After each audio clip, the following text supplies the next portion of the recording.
Au départ, il espère lui aussi surprendre un dealer en flagrant délit. Pousse-toi, pousse-toi. On prend celui qu'il y a dans le hall, là, interdiction. Hein.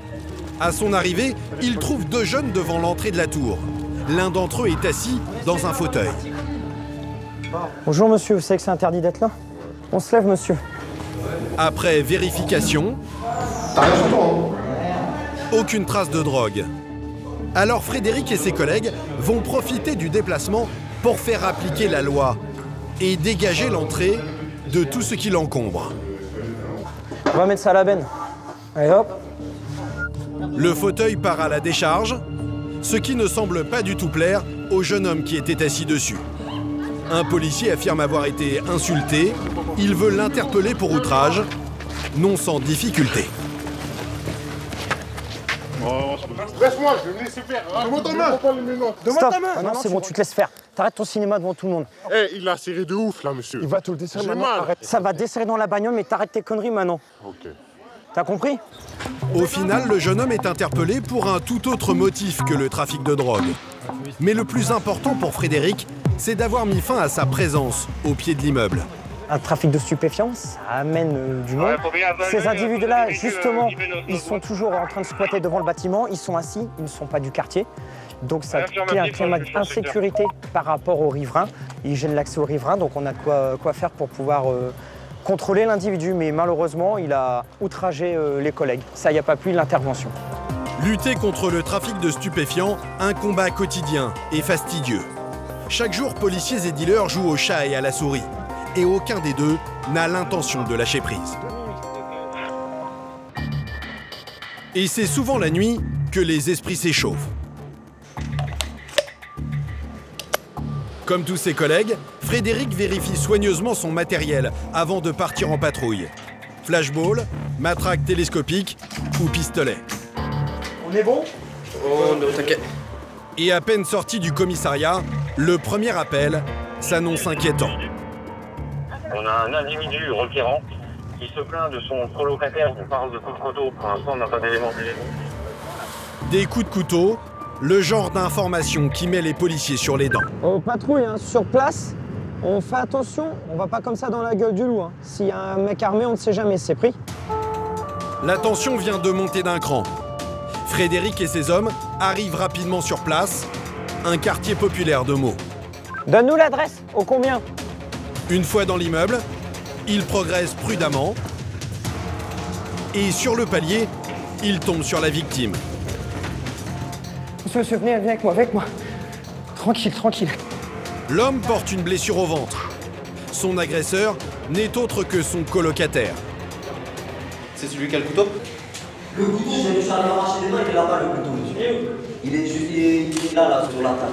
On va rentrer dans l'appartement, vous avisez l'OPJ. Dans ce genre de cas, le danger peut survenir à tout moment. Frédéric est en première ligne et la victime ne va pas le rassurer. Est-ce que vous occupez sur son cas? Il est... Ah non, ah bah non, pas du tout. Les gars, faites attention à vous. Allez, ouvrez monsieur, tranquillement. Ouvrez les mains. Ouvrez tranquillement monsieur. C'est la police, monsieur. Les mains apparentes. Sortez. Venez. Mettez-vous. Mets-le au sol. Non, tranquille les gars, tranquille. L'agresseur présumé est rapidement maîtrisé. Mais Frédéric reste sur ses gardes. On regarde si y a personne d'autre les gars. Et il veut maintenant retrouver son arme. Rien dans la chambre, mais dans la cuisine, il découvre au sol des traces de sang. Bon, on a le couteau, c'est un couteau à beurre, hein, un couteau rond, donc il est plein de sang. Un couteau à beurre. Dans un coup de folie, le moindre accessoire se transforme en arme. Et difficile de croire ce qui a causé cette agression. J'ai mélangé mes steaks avec ses steaks. Maintenant, je crois qu'il n'y a plus de... J'ai où ma nourriture qui est dans le frigo. Il me dit non, mais je sais pas quoi, les steaks... Il a tout jeté, quoi. Il a tout jeté. Il me dit, en tout cas, il n'y a pas de steak.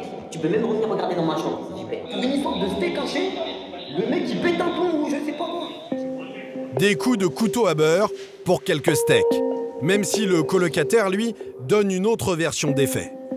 Pourquoi vous y avez mis un coup de couteau? Non, c'est ouvert là. Il a pris le couteau, c'est ouvert lui-même. pour essayer de dire que je l'ai planté. Ouais, tu m'as planté, oui, t'es allé dans la salle de bain. Et tout d'un coup, il me dit, ouais, regarde, j'ai du sang. Je dis, mais alors, moi, j'essaie de vous appeler. Monsieur, oui. Je ne vois aucune tache de sang là. Vous me dites qu'ici, dans la salle de bain, il n'y a rien. Non, ça s'est passé ici, il n'y a pas de sang. Regardez, monsieur, allez-y, il n'y a pas de sang. Direction le commissariat pour tirer cette affaire au clair. Les deux hommes, tout juste sortis de prison, semblent en tout cas avoir beaucoup de mal à cohabiter.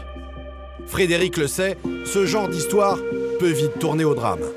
C'est deux personnes qui sont en liberté conditionnelle. Donc le différence, ça part juste du manger de la victime que l'auteur a dégusté tranquillement, donc ça, il n'y a pas plu. Il y a eu une dispute, il a pris un couteau, il a mis le coup de couteau au niveau de l'aine. Après, il a voulu lui retirer l'autre individu, puis il lui a coupé un peu la main. Bon, on a de la chance, c'est un couteau beurre, donc c'est un couteau arrondi, mais bon. L'agresseur sera condamné à 3 mois de prison ferme et aussitôt incarcéré. Des coups de folie, des coups de sang, des interventions sur fond de misère sociale qui mettent parfois aussi les policiers dans des situations insolites, les obligeant à déployer des trésors de patience.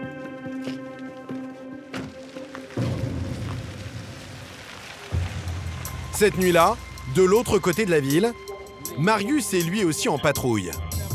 Et vers 2 h du matin, peut-être qu'il s'est endormi, mais...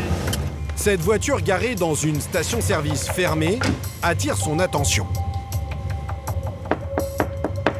À son bord, un homme d'une 60aine d'années, endormi.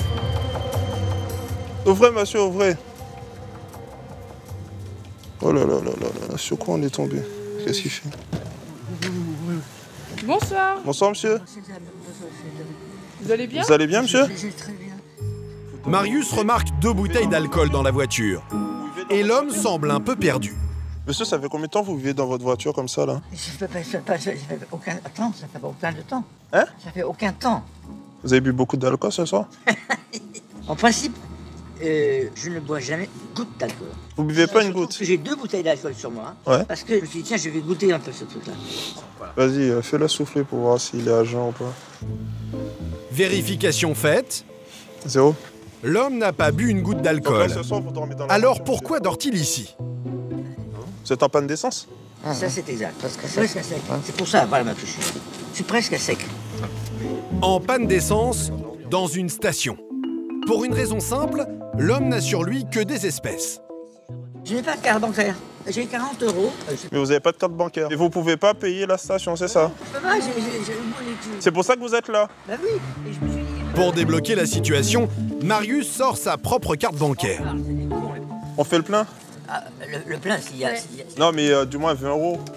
Mais même la bonne volonté du policier ne va pas suffire. Ah, celle-là, elle est hors service en plus. Faut aller, Allez, ils sont en service tous les deux. Les deux sont hors service? Les pompes sont à sec, alors Marius, qui ne veut pas laisser le vieil homme dormir ici, cherche une solution d'hébergement. Et l'affaire se complique. Nous, on va appeler votre femme pour qu'elle vienne. Non, parce qu'on est en procédure de divorce, ça m'emmerde. Ah, D'accord. Attendez, il y a mieux que ça. Un ami? Non, il y a mieux que ça. Ma future femme. L'homme aurait une petite amie à mots. Mais Marius et ses collègues ne sont pas au bout de leur surprise. Elle habite dans quelle rue, votre copine? Attendez. Je sais pas, je sais que ça fait 4 jours que j'ai rencontré. Mais le problème, c'est que j'ai le numéro de son boulot. D'accord. Non, mais c'est... laisse tomber. C'est téléphone rose. Non, il est pas rose, son téléphone. Non, mais... Ah, c'est ça, c'est téléphone rose, c'est un 08 machin. C'est quoi ça, cette histoire? Ah oui, c'est payant 80 centimes d'euros la minute. La petite amie est en réalité une hôtesse de charme. Non, elle va pas venir, monsieur. Non, parce qu'elle répond tout de suite, elle. Ah oui, elle répond tout de suite, oui. Allô, Olivia? Je te réveille, là? Non. Bon, tu sais pourquoi? Parce que là, je suis accompagné de une très jolie gendarmette et deux autres gendarmes. Et là... Demandez-lui si elle peut vous aider. Est-ce que tu peux me dépanner pour ce soir? Chérie, je pourrais pas. On n'a pas rendez-vous tous les deux. Comme prévu, la jeune femme ne lui sera d'aucune aide. Et les policiers n'ont plus de solution. On a des services sociaux, on va vous laisser notre numéro et puis si vous avez besoin... Et puis mes collègues ils passeront tout à l'heure pour voir si jamais ça va bien pour vous et puis voilà. Vous enfermez bien? Écoutez, je vous remercie infiniment. Ouais, pas de problème. Un homme à la dérive, dont la situation ne laisse pas Marius indifférent. Celle-là, je m'y attendais pas quand même. Non, mais il fait de la peine. Ouais, mais là, maintenant, tu vois, il fait de la peine. C'est jamais évident de tomber sur une personne de cet âge-là. Bon, de voir forcément, hein, c'est quelqu'un qui a travaillé, etc. Et puis bon, ben, sur là où il devrait profiter de ses vieux jours, entre guillemets, ben, il termine comme ça, quoi. C'est un peu... Bon voilà, on a de la famille, on a des parents. Voilà, personne n'est à l'abri de difficultés. Détresse sociale, agression, accident ou trafic de stupéfiants, un emploi du temps chargé pour ces policiers municipaux. L'an dernier à Meaux, ils ont assuré 6000 interventions, plus de 16 par jour.